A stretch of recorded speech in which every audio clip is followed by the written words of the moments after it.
நடத்தி செல்லும் தயவாய், என்னை காத்து கொள்ளும் அன்பாய், என்னை அணைக்கும் ஆத்மநேசரே.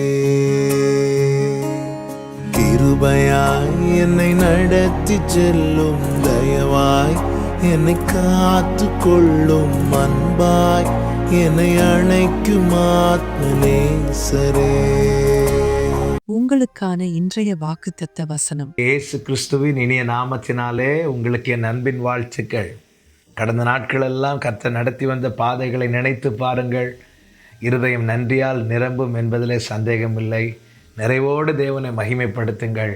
இந்த நாளையும் கர்த்தர் உங்களுக்கு ஆசீர்வாதமாய் மாற்றி தருவாராக. யாத்திராகமம் 15வது அதிகாரம் 23வது வசனம். அவர்கள் மாராவிலே வந்தபோது மாராவின் தண்ணீர் கசப்பாய் இருந்ததினால் அதை குடிக்க அவர்களுக்கு கூடாதிருந்தது.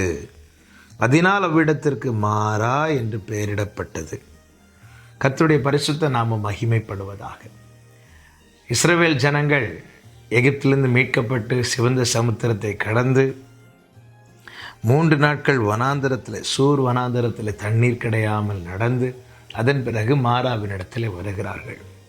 3 நாட்கள் ஒரு சொட்டு தண்ணி கூட அவங்களுக்கு கிடைக்கல.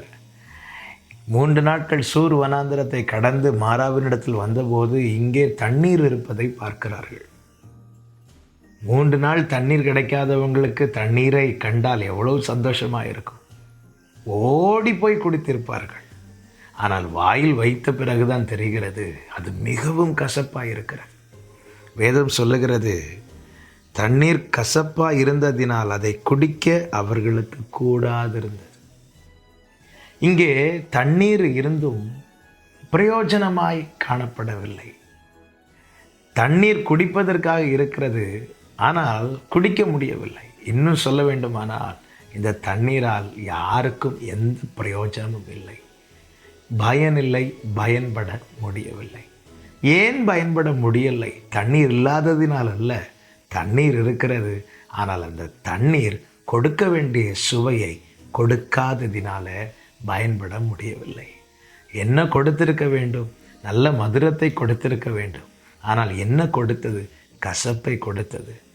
தண்ணீர் இல்லை அதனால் பயன்படவில்லை என்று அல்ல, ஆரோக்கியம் இல்லை அதனால் பயன்படவில்லை என்று அல்ல. எல்லாம் இருக்கிறது. அழைக்கப்பட்ட ஒவ்வொருவருக்குள்ளும் ஏதோ ஒரு கிருபையை நிச்சயமாய் தேவன் வைத்திருப்பார்.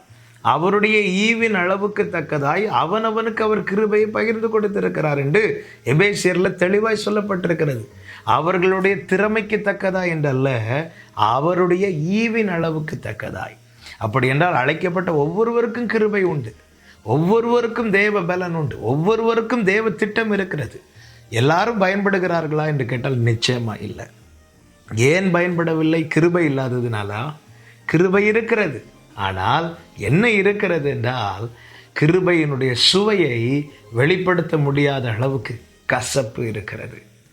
கசப்பு யாருக்குள்ளே இருக்கிறதோ அவர்களால் பயன்படவே முடியாது. இந்த தண்ணீர் கசப்பாக இருந்தது, யாருக்குமே குடிக்க கூடாது இருந்தது. எல்லாரும் தாகத்தோடு இருக்கிறாங்க, எல்லாருக்குமே தண்ணீர் வேண்டும். எல்லாரும் நிறைவாக இருந்துட்டு வேண்டாம் என்று ஒதுக்கவில்லை. அப்படி என்றால் இந்த இடத்துல நிச்சயமாய் அது பயன்பட வேண்டியது, ஆனால் பயன்பட முடியவில்லை. இந்த நேரத்தில் என்ன நடக்கிறது பாருங்கள். கர்த்தர் மோசேயின் இடத்துல ஒரு மரத்தை காண்பிக்கிறார். அந்த மரத்தின் சில கிளைகளை எடுத்து போட்டபோது அந்த கசப்பு அப்படியே மாறுகிறது. அந்த தண்ணீரில் இருந்த கசப்பு முழுவதும் நீங்கினதும் அந்த தண்ணீர் மதுரமாய் மாறிட்டான். கசப்பு நீங்கினது மதுரமாயிற்று. அத்தனை பேரும் அதை குடித்து திருப்தி அடைந்தார்கள். கசப்பு மாத்திரம் நீங்கட்டும், நீங்கள் எத்தனையோ பேருக்கு பிரயோஜனமாய் மாறுவீர்கள் என்பதில் சந்தேகமே இல்லை.